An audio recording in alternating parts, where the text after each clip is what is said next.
Para completar la definición de esos esfuerzos internos que ya obtuvimos previamente, los dos momentos flectores Mx y Mi y el momento torsor Mxy, tenemos que introducir los cortes Q sub X y Q sub Y, los cuales es importante destacar que si bien aparecen en función de estas tensiones tau y z y tau xz que tenemos aquí, no se deben a una distorsión en esos planos, porque esa distorsión no está considerada en la cinemática. Recuerden que habíamos dicho que gamma xz y gamma yz eran igual a cero, sino que estas tau, que ocurren sin distorsiones, surgen del equilibrio, de la misma manera que se analizó en el caso de flexión, en la flexión de vigas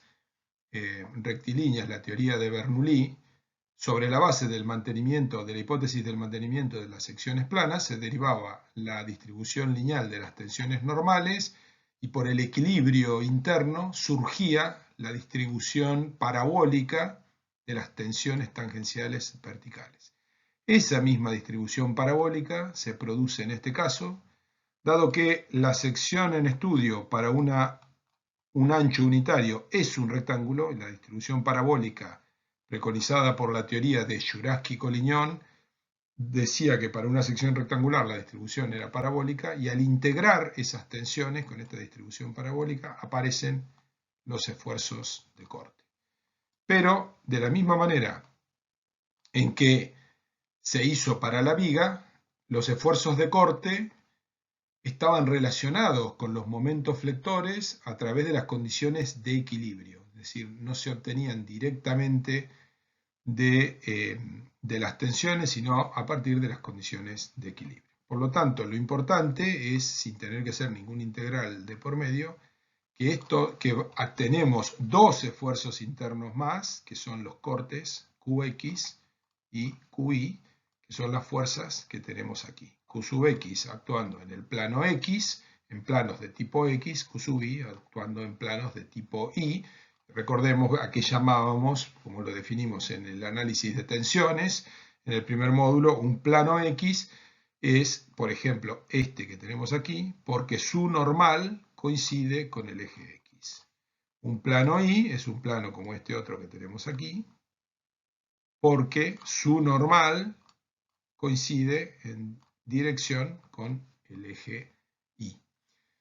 En los planos X están los cortes Qx, los momentos flectores X. En los planos Y están los cortes Q sub Y, los momentos flectores MI.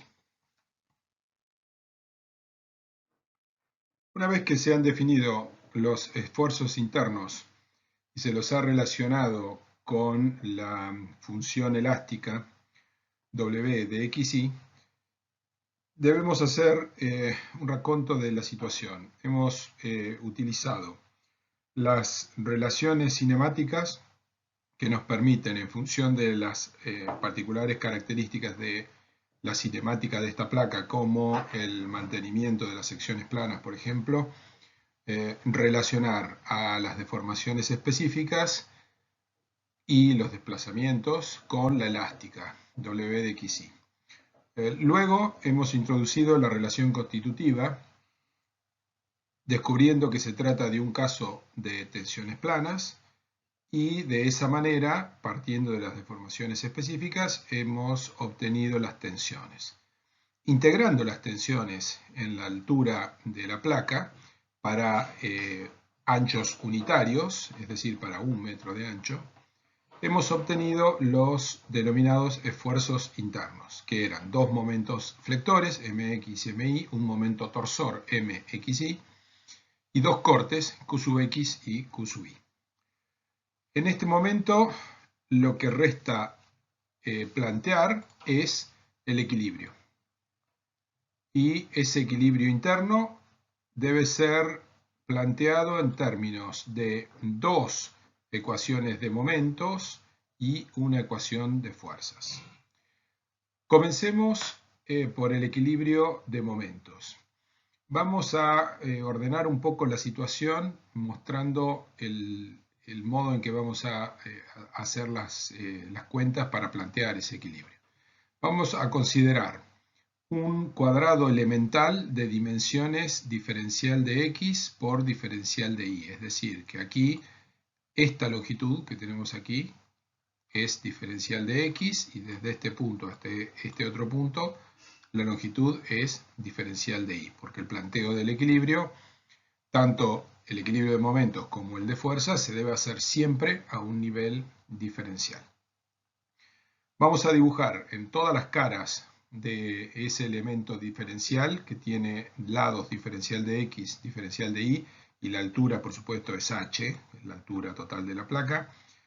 Vamos a dibujar todos los esfuerzos considerando los que actúan en las caras opuestas y además considerando que hay un incremento. Por ejemplo, si tenemos en cuenta el momento torsor mxy, en la cara que no está a la vista, en la cara opuesta tendremos el mismo valor de momento torsor, este momento torsor que tenemos aquí, el mismo mxy, más un incremento.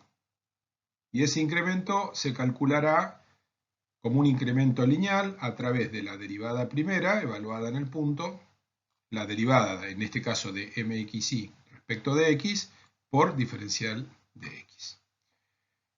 En el elemento de la izquierda se han dibujado todos los momentos, flectores y torsores, y en el de la derecha, este que está aquí, se han dibujado los cortes y la carga que se supone uniformemente distribuida actuando en la cara superior del elemento. En realidad, esto se ha dividido en dos solamente para permitir una mayor claridad en la observación de los elementos. Todos los esfuerzos actúan en conjunto, pero se divide en dos, como dije, para simplificar y para que se pueda entender.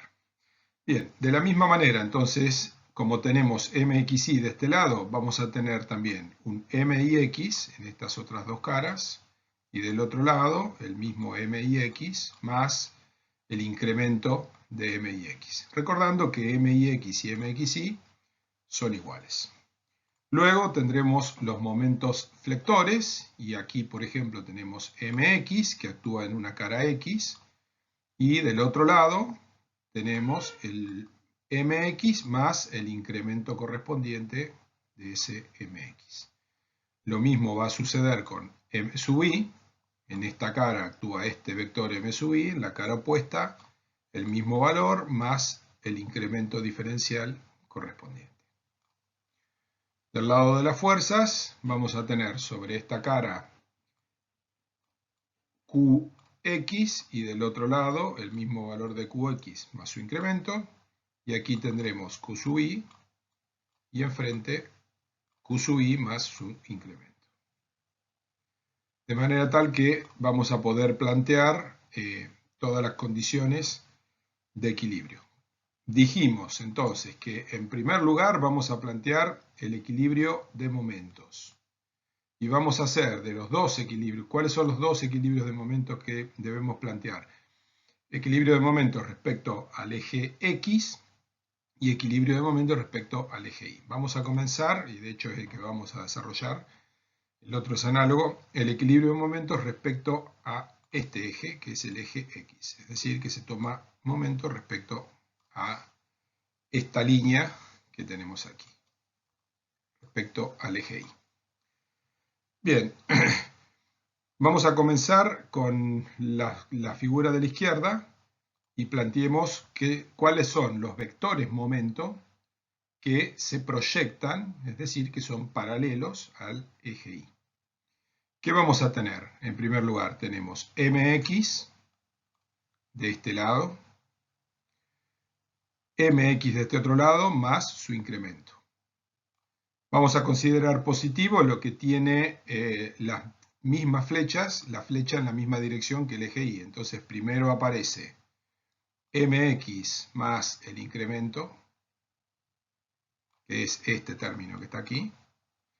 Y del otro lado, como la flecha va para el otro lado, aquí queda menos mx. Ahora bien, y aquí hay una cuestión que es fundamental cada vez que planteamos equilibrio y que es análogo a lo que nos sucedía con las tensiones.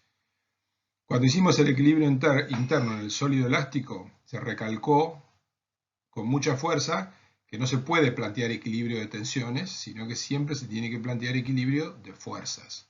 Por esa razón, en ese momento se multiplicaron las tensiones por un área. En este caso sucede lo mismo. Al plantear el equilibrio interno de momentos, tenemos que tener en cuenta que los vectores momento, mx, mi y mxy, son momentos por unidad de longitud. Inclusive los cortes, qx y qy, son fuerzas por unidad de longitud.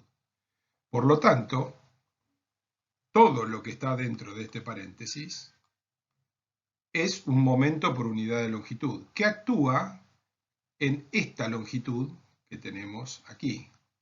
Esta longitud. Esa longitud es diferencial de i. Y por eso a todo el paréntesis hay que multiplicarlo por diferencial de i. Proseguimos con los restantes vectores de momento que proyectan paralelos al eje y, que es donde estamos tomando momentos. ¿Cuáles son? Son estos dos torsores que tenemos aquí. Tenemos primero el que está de este lado, que es esto, m y x más el incremento, derivada de m y x respecto de y por diferencial de y, y luego restamos este otro que está aquí, porque tiene la flecha en dirección contraria, y no nos tenemos que olvidar una vez más que son momentos por unidad de longitud, actúan, en este caso, estos momentos torsores, actúan en este ancho, y ese ancho es diferencial de x. Y por lo tanto van multiplicados por diferencial de x. Y ahora nos falta el momento que producen los cortes. Los cortes, estamos tomando momento respecto a este eje que tenemos aquí. Y aquí aparece una situación que son el hecho de que algunas de estas fuerzas que proyectan momento respecto a este eje terminan generando diferenciales de orden superior. ¿Qué son diferenciales de orden superior? Cuando en lugar de tener, como tenemos aquí, un solo diferencial multiplicando, nos quedan dos diferenciales.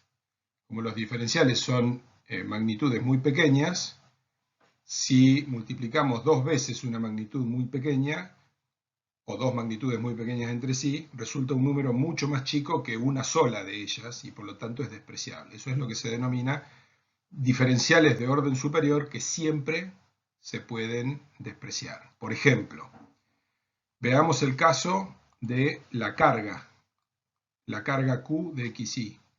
Esta carga es una carga por unidad de superficie. Entonces, para tomar momento respecto al eje y, primero hay que convertirla en una fuerza. O sea que tendríamos que hacer Q por diferencial de x por diferencial de y, que es la superficie de la cara superior. Ahí ya tenemos dos diferenciales. Pero después, para tomar momento respecto al eje x y, tenemos que multiplicarla por diferencial de x dividido 2. Y entonces lo que nos sucede ahí es que nos terminan quedando tres diferenciales, cuando aquí arriba van a ver que nos quedan solamente dos. Por lo tanto, el momento que produce Q es mucho más chico que los otros términos de esta ecuación y se desprecia. No se han dibujado aquí, pero se terminan despreciando. ¿Cuál es el único término que produce momento y no se puede despreciar por ser un diferencial de orden superior?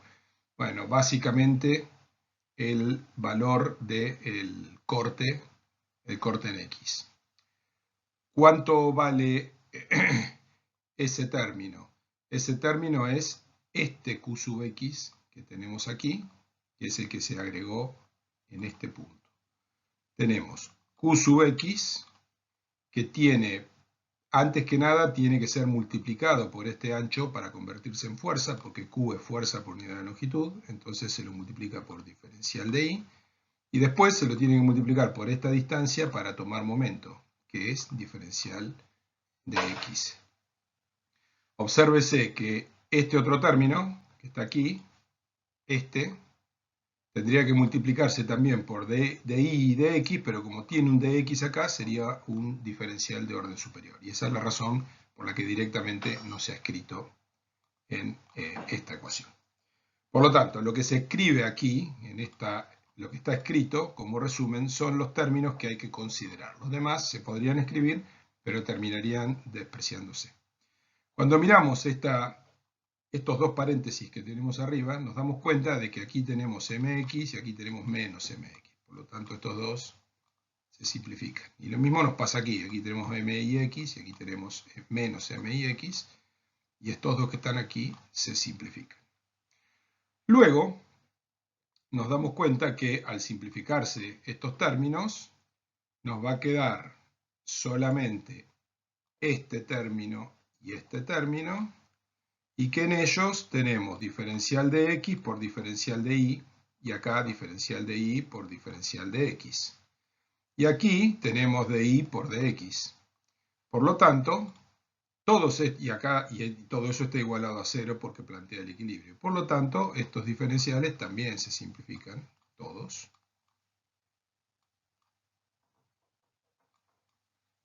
Este q, que tiene signo negativo, lo pasamos del otro lado de la igualdad y nos termina quedando esta ecuación de equilibrio que tenemos aquí. Es la primera ecuación diferencial de equilibrio interno de momentos. Q sub x es igual a la derivada de mx respecto de x más la derivada del torsor mix respecto de y. Es decir, q x, x, x, y aquí tenemos ix respecto de y. Si planteásemos el equilibrio, la sumatoria de momentos respecto al eje x, obtendríamos otra ecuación de equilibrio interno de momentos, la otra ecuación. Y se puede plantear, pero también nos podemos dar cuenta de que se obtiene de esta manera. Q sub i, siguiendo la regla, digamos, que vimos en la anterior, Q sub i será la derivada de mi respecto de y más la derivada del torsor respecto de x. Y tenemos entonces ya las dos primeras ecuaciones de equilibrio, que son las que corresponden a los equilibrios de momentos respecto a los dos ejes, x e y. Restaría solamente plantear el equilibrio interno de fuerzas, que como mencionamos previamente, se realiza con respecto a una sola dirección, que es el eje Z. Solamente debemos prestar atención a este dibujo, porque en el de la izquierda hay momentos que no participan en la sumatoria de fuerzas, y recordar, porque nunca hay que dejar de recordar esto, que debemos plantear una sumatoria de fuerzas, pero que los cortes Qx y Qy son fuerzas por unidad de longitud, así que habrá que multiplicarlos por alguna longitud en la que actúan para convertirlos en fuerzas, y la carga Q de XY es una carga superficial, deberá ser multiplicada por la superficie en que actúa, para poder plantear lo que estamos haciendo, que es el equilibrio de fuerzas. Comencemos con Qx. Arbitrariamente consideremos que las flechas que apuntan hacia abajo son negativas, podríamos hacerlo al revés, por supuesto, y consideremos entonces este término, Qx más el incremento, lo ponemos aquí, pero con signo negativo. Luego le sumamos este otro, que es opuesto, y nos queda más Qx, pero son todas fuerzas por unidad de longitud que actúan en este ancho, que es diferencial de y. Por lo tanto, todo lo que está dentro del paréntesis va multiplicado por diferencial de y, de manera tal que ese término de la suma sea una fuerza. Luego hacemos lo mismo con Qi y volvemos a poner primero el valor de la cara donde está el incremento diferencial, que es Qi y derivada de Qi respecto de y por diferencial de y, le ponemos signo negativo porque hemos supuesto que en esta sumatoria si va hacia abajo es negativo. Y del otro lado tenemos Qi con signo cambiado, más Qi. Y estos cortes actúan, que son fuerzas por unidad de longitud, actúan en este ancho que es diferencial de x. Y por último, debemos considerar la carga distribuida, que actúa en una superficie diferencial de x por diferencial de y, y que también va para abajo. Hemos supuesto que si va para abajo es negativo y nos queda menos q por diferencial de x por diferencial de y. En primer lugar, dentro de los paréntesis se nos cancelan menos qx con qx, menos qi con qi. Luego vemos que aquí nos queda diferencial de x por diferencial de y. Aquí nos queda diferencial de y por diferencial de x. Y aquí tenemos de x por de y. Y por lo tanto, también se van a simplificar todos esos diferenciales. Y nos terminará quedando, esto se iguala a 0, porque esto es el equilibrio, por supuesto. Y nos va a terminar quedando esta ecuación diferencial, que es la tercera ecuación de equilibrio, en términos diferenciales, en la que participan solamente la carga externa y derivadas de los cortes, derivada de qx respecto de x y derivada de qi respecto de y. Y de esa manera, con esta ecuación más las dos anteriores de equilibrio interno de momentos, hemos planteado por separado esas tres condiciones de equilibrio. Dos respecto a giros en torno a los ejes x y y la otra de fuerzas respecto al eje z. Antes de continuar con las cuestiones de equilibrio, el planteo del equilibrio en el sistema, vamos a detenernos para escribir a Qx y Qi en función de W. Es decir, como mencionamos anteriormente, nosotros habíamos planteado los esfuerzos internos en los momentos Mx, Mi y Mxy en función de derivadas de la elástica Wxy. Habíamos obtenido estas expresiones que tenemos aquí. Los momentos en función de las derivadas segundas respecto de x y de y dos veces, y el momento torsor en función de la derivada segunda cruzada de w respecto de x y respecto de y. De la misma manera, deseamos obtener expresiones de qx, o sea, de los dos cortes, en función de derivadas de la elástica. Para eso vamos a utilizar las dos ecuaciones de equilibrio, las dos primeras ecuaciones de equilibrio que obtuvimos en las figuras anteriores, las que eran respecto de cuando tomábamos momento respecto a los ejes x e y, y habíamos obtenido estas ecuaciones que están aquí.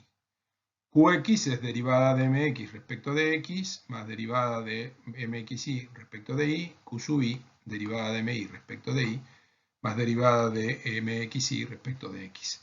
Por lo tanto, lo único que hay que hacer, por ejemplo, para encontrar q sub x, es tomar esta primera expresión, que es mx, y derivarla respecto de x.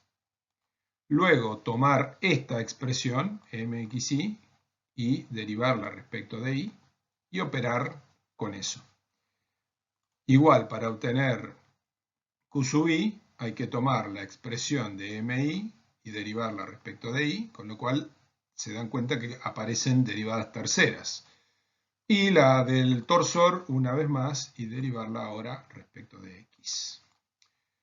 Y de esa manera, operando, hay que agrupar términos y hacer algunas operaciones, pero nada demasiado complicado, se llegan a estas expresiones que nos dan los valores de los cortes qx y qi en función de derivadas de la elástica, en este caso derivadas terceras. Q sub x menos n por derivada tercera de w respecto de x tres veces, más derivada tercera de w respecto de x y respecto de y dos veces.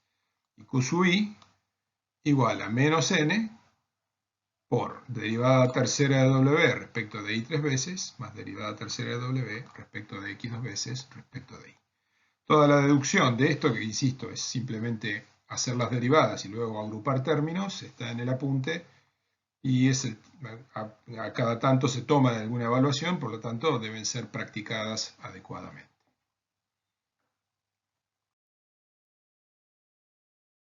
Las tres ecuaciones diferenciales de equilibrio que se obtuvieron tomando momento respecto a los ejes x, y el equilibrio de fuerzas se pueden combinar en una única ecuación diferencial de equilibrio interno. Partiendo entonces de esas tres ecuaciones que se habían obtenido, la número 1, la 2 y la 3, las dos primeras nos daban los cortes Qx y Qy en función de derivadas de los momentos mx, my y el momento torsor m y x. Mientras que la tercera expresaba la carga uniformemente distribuida o la carga distribuida actuando superiormente en el plano de la losa como la suma de la derivada de los cortes, derivada de Qx respecto de x y derivada de Qy respecto de y. Por lo tanto, lo que se hace es introducir toda esta expresión que es Qx aquí y derivarlo respecto de x y toda esta expresión que es Q sub i y en este término derivarlo respecto de y. De manera tal que vamos a tener en el primer término la derivada respecto de x, la derivada respecto de x, de lo que tenemos aquí, es decir, de este paréntesis. Y en el segundo término tendremos la derivada respecto de y, la derivada respecto de y, de q sub i, que es todo esto que está acá, que por lo tanto viene entre este paréntesis. Luego se introducen las derivadas dentro de los paréntesis, obteniéndose cuatro términos. En el primer paréntesis se tiene derivada segunda de mx respecto de x dos veces, más la derivada segunda de mix respecto de x y respecto de y. En el segundo se tiene derivada respecto de y, derivada de mi respecto de y, o sea, derivada segunda de mi respecto de y dos veces, y el segundo término sería derivada segunda de mxy respecto de x y respecto de y. Se observa que aquí hay dos términos, este que está aquí y este que está aquí, que son básicamente el mismo, la derivada del momento torsor respecto de x y respecto de y, quedando finalmente del lado derecho derivada segunda de mx respecto de x dos veces, más dos veces derivada segunda de mxy respecto de x respecto de y, más dos veces, más la derivada segunda de mi respecto de y dos veces, y eso igualado a menos q. Y esa es la llamada ecuación diferencial de equilibrio interno. Es decir, en una única ecuación diferencial hemos combinado las tres condiciones de equilibrio, las dos de momento y una de fuerzas, obteniendo entonces esta única ecuación diferencial de equilibrio interno. Es como siempre que se tiene una ecuación de equilibrio, es importante destacar el hecho de que esta ecuación es independiente de, por ejemplo, el tipo de material con el que se cuenta. Es decir, no está en esta ecuación, no se ha introducido la ecuación o la relación constitutiva del material. Siempre que se tengan pequeños desplazamientos, en el caso, o sea que las flechas de la placa sean pequeñas respecto a su espesor y respecto a sus dimensiones, esta ecuación de equilibrio interno va a ser válida para el caso de carga distribuida y eso será independiente de que el material sea elástico, lineal elástico, no lineal o lo que sea. Sin embargo, para obtener una única ecuación diferencial que represente todo el comportamiento de la placa, es decir, que englobe absolutamente todo, no solo el equilibrio, sino también las relaciones constitutivas, es decir, las expresiones que relacionan a los esfuerzos internos con las derivadas de la elástica, lo que hay que hacer es partir de la ecuación diferencial de equilibrio que acabamos de encontrar e introducir en ella las relaciones o las funciones que nos permiten obtener los tres esfuerzos internos que entran en la ecuación de equilibrio, que son únicamente los momentos, porque los cortes los hemos eliminado en el proceso de unificar. Obsérvese entonces que la ecuación diferencial de equilibrio interno está en función de derivadas segundas de los tres momentos, mx, mi y mxy, los dos momentos flectores y el momento torsor. Habíamos obtenido previamente las expresiones de esos tres momentos en función de derivadas de la elástica, teniendo estas tres ecuaciones, estas tres expresiones que se repiten aquí. Por lo tanto, lo único que hay que hacer es reemplazar y hacer las derivadas que corresponden. Donde dice mx, introduciremos esto. Donde dice mxy, introduciremos todo esto. Y donde dice mi, introduciremos esto. Véase que tenemos un factor común que es menos n. Por lo tanto, podemos sacar ese factor común. Del lado izquierdo nos va a quedar el menos q, por supuesto. Y ponemos menos n como factor común de estos corchetes que tenemos aquí. Y en el interior vamos a poner, entonces, en primer lugar, vamos a tener la derivada segunda de mx respecto de x dos veces, es decir, es derivar todo esto que está aquí respecto de x dos veces. Derivada segunda respecto de x dos veces de lo que está en este paréntesis. Luego vamos a tener en el torsor, sacamos como factor común menos n, pero nos quedó este 1 menos pi como factor común. Entonces vamos a tener que hacer la derivada segunda respecto de x y respecto de y. Este 2 lo tenemos acá. La derivada segunda respecto de x respecto de y de 1 menos nu, que es lo que nos sale como factor común, que estaba acá, de esto, que está entre paréntesis, que viene aquí. Entonces, y por último, el tercer término, que es la derivada segunda de mi, es derivada segunda respecto de y dos veces, derivada segunda respecto de y dos veces, de mi, que es esto, y lo tenemos que introducir ahí. Nos va a quedar en el primer paréntesis, van a quedar todas derivadas cuartas, ¿no? Porque tenemos que hacer derivadas segundas de derivadas segundas. Tenemos derivadas, este término nos queda derivada cuarta de w respecto de x cuatro veces. El segundo término nos queda nu por derivada cuarta de w respecto de x dos veces, porque tenemos fuera x y dos veces adentro. Venimos a este que está aquí y lo planteamos como lo vamos a separar, ya este 1 menos nu, lo vamos a separar y nos va a quedar por un lado 2 por derivada segunda respecto de x respecto de y por el 1 por esta derivada, nos queda 2 derivada cuarta de w respecto de x dos veces respecto de y dos veces. Después nos queda el 2 con el menos nu, menos 2 nu, multiplicado por la derivada, la misma derivada cuarta de w respecto de x dos veces respecto de y dos veces. El último término es derivada segunda respecto de y dos veces. Primero aquí nos queda derivada cuarta de w respecto de y cuatro veces. Después tenemos el nu por derivada cuarta de w respecto de x dos veces respecto de y dos veces. ¿Qué encontramos aquí?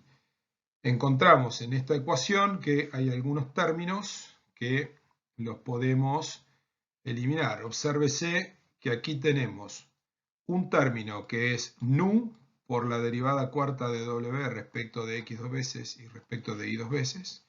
Aquí tenemos otro término que es nu, derivada cuarta de w respecto de x dos veces respecto de y dos veces. Y aquí tenemos un menos 2 nu derivada cuarta de w respecto de x dos veces respecto de y dos veces. Con lo cual estos términos se van a cancelar. Este con este y con este. 2 nu positivos por la derivada cruzada y un menos 2. Y nos van a quedar solamente estos términos. Recapitulando entonces, partíamos de esta ecuación que tenemos aquí, que era surgía de introducir dentro de la ecuación diferencial de equilibrio las relaciones de los momentos con las derivadas de la elástica. Teníamos un factor n como factor común, lo pasamos del otro lado dividiendo.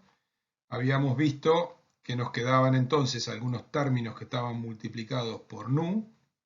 Y si pasamos en limpio estos términos, vamos a tener el primero que es derivada cuarta de w respecto de x cuatro veces.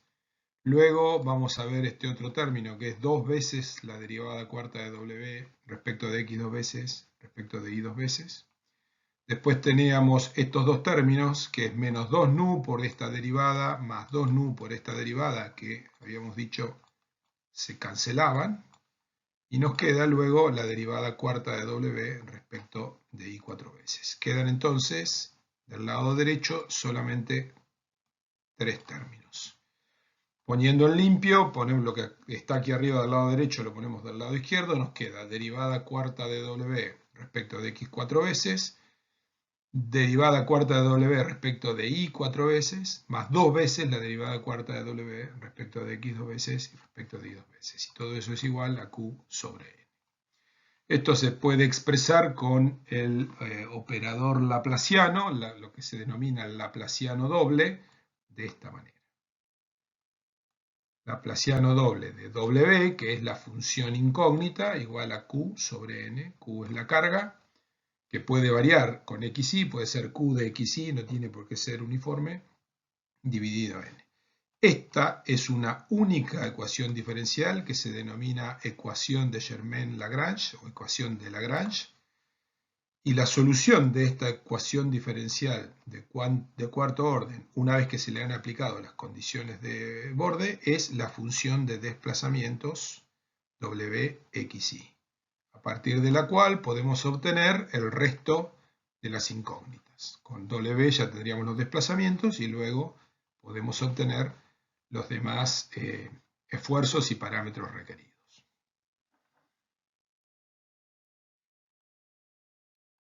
¿De qué manera se puede obtener entonces todo lo que puede ser requerido en la resolución de una estructura, de un elemento estructural como una placa?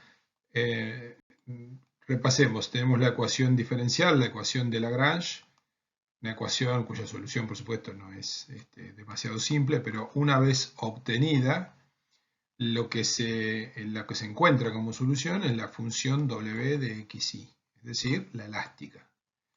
Y como habíamos visto en lo precedente de la clase, todas las cantidades en términos de esfuerzos internos, tales como momentos flectores, mx y mi, están expresados en función de derivadas segundas de esa función elástica. Lo mismo pasa con el momento torsor mxy, que también es función de la derivada segunda de w, en este caso respecto de x y de y. Y lo mismo sucede con los cortes internos, que en este caso se pueden obtener con derivadas terceras, con las expresiones que ya dedujimos previamente. Por lo tanto, lo que hicimos fue plantear todas las condiciones involucradas, como son primero se hicieron las hipótesis cinemáticas, en el sentido de que, por ejemplo, secciones que eran planas o líneas que eran rectas y perpendiculares al plano medio antes de las deformaciones se mantenían rectas y perpendiculares al plano medio una vez deformada. Eso llevaba a una linealidad en la distribución vertical de tensiones normales y tensiones tangenciales y a una expresión simple de variación también de los epsilon linealmente con la profundidad a lo largo de la profundidad de la placa, lo cual nos permitía, introduciendo la relación constitutiva, que era una situación de tensiones planas, como vimos anteriormente, obtener las tensiones, integrando las tensiones en la altura de la placa, entre menos h sobre 2 y h sobre 2, obteníamos las expresiones de los momentos, los dos momentos flectores y el momento torsor. Luego planteamos las condiciones de equilibrio, lo cual nos permitió obtener expresiones para los cortes en función de los momentos. Agrupamos las tres ecuaciones de equilibrio en una sola, en términos de que relacionaba la carga externa Q de xy con derivadas segundas de los momentos, los dos momentos flectores y el momento torsor. Luego introdujimos estas mismas condiciones dentro de esa y llegamos a esta ecuación. Esa ecuación diferencial hay que resolverla y una vez que está resuelta se vuelve a hacer el camino inverso, introduciendo en todas las funciones que se encontraron anteriormente la función que se obtuvo como resultado, como solución de la ecuación de Lagrange, permitiendo calcular esos momentos o cortes en cualquier punto del interior de la placa. Mencionamos anteriormente cuando obtuvimos la ecuación diferencial de Lagrange, es decir, esa expresión del operador, el laplaciano doble, que nos permitiría obtener la función elástica w de xy. Mencionamos que para resolver la ecuación diferencial había que imponer condiciones de borde. Y vamos a repasar básicamente las condiciones en términos de desplazamientos o de giros que son más importantes y que se pueden asociar perfectamente con las vigas, ¿no? Que es lo que se estudió en cursos precedentes. Por lo tanto, veamos cómo se aplican esas dos condiciones. Se pueden aplicar muchas otras condiciones de borde o de contorno, pero vamos a focalizarnos en esas dos que son las principales. Tenemos entonces un borde simplemente apoyado, por ejemplo. Vamos a suponer que estamos planteando un apoyo que se define por x igual a una constante, es decir, que es un borde paralelo al eje Y. Eso sería, por ejemplo, este borde que está aquí. En ese caso, la constante sería A, es decir, este borde se definiría como x igual a A, o este otro borde. Y este otro borde se definiría como x igual a 0. Es decir, en cualquier caso, estamos eligiendo bordes que se alinean con los ejes principales, lo cual simplifica mucho la introducción de las condiciones de borde.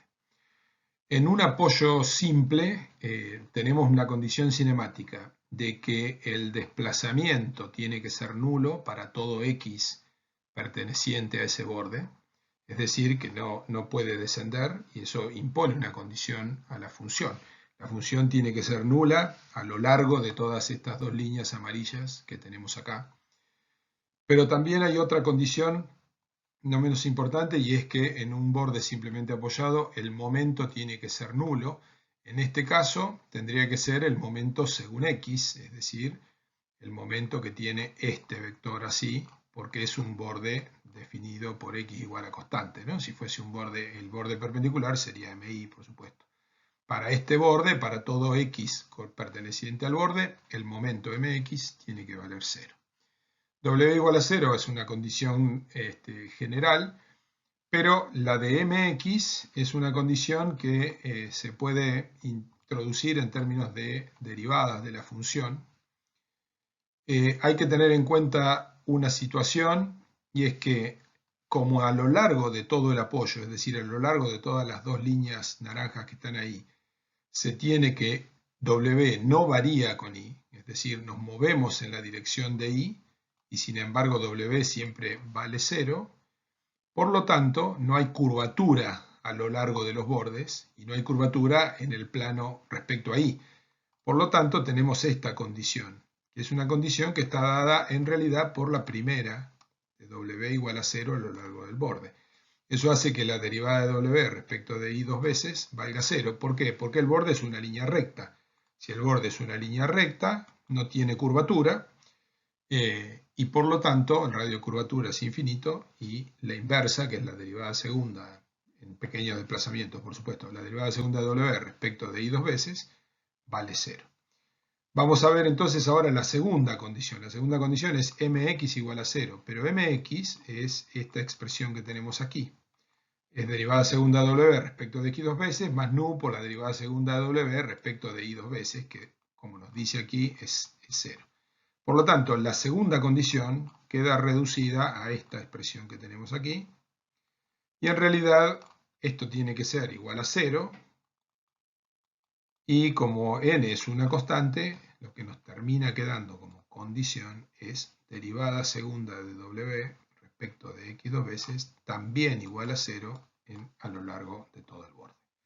Por lo tanto, las condiciones puestas en términos de la función, porque como tenemos que resolver una ecuación diferencial cuya incógnita es w de xy, las condiciones de borde tienen que ser expresadas en términos de esa función, ya sea como es esta primera, diciendo que la función vale 0 en algún lugar, o como esta segunda que se convierte en esta, diciendo que su derivada segunda tiene que ser igual a 0 en toda una región que es a lo largo de todo el borde.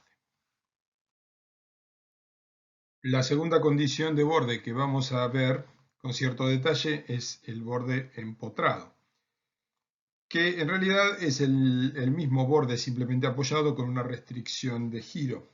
¿Qué se tiene? Volvemos a estudiar los apoyos que se definen como x igual a constante, es decir, este que está aquí, en el cual se definiría como x igual a, o este otro que se define como x igual a 0. De manera análoga, permutando digamos, las variables que correspondan, se definen los bordes paralelos a x. Estudiando estos, es decir, los dos bordes paralelos a y, tenemos como condiciones, en primer lugar, que W tiene que valer 0 en todo el borde, que es la misma condición que el borde simplemente apoyado, porque eso funciona, digamos, de esa manera. Pero ahora nosotros no podemos decir, como habíamos dicho en el borde simplemente apoyado, que el momento vale 0, porque el momento flector en la dirección de x en un empotramiento no es nulo, pero en un empotramiento, cuando tenemos un borde con un empotramiento, sí podemos tener un momento, que es lo que estamos diciendo, pero lo que se tiene que anular en ese empotramiento, si la elástica es así, es el giro en el apoyo. Y aquí estamos hablando de que esto es el eje X va para allá, que esta figura, esto es W, y por lo tanto lo que estamos diciendo es que la derivada de W respecto de X tiene que valer 0 a lo largo de todos estos bordes. La derivada de W en la dirección de X.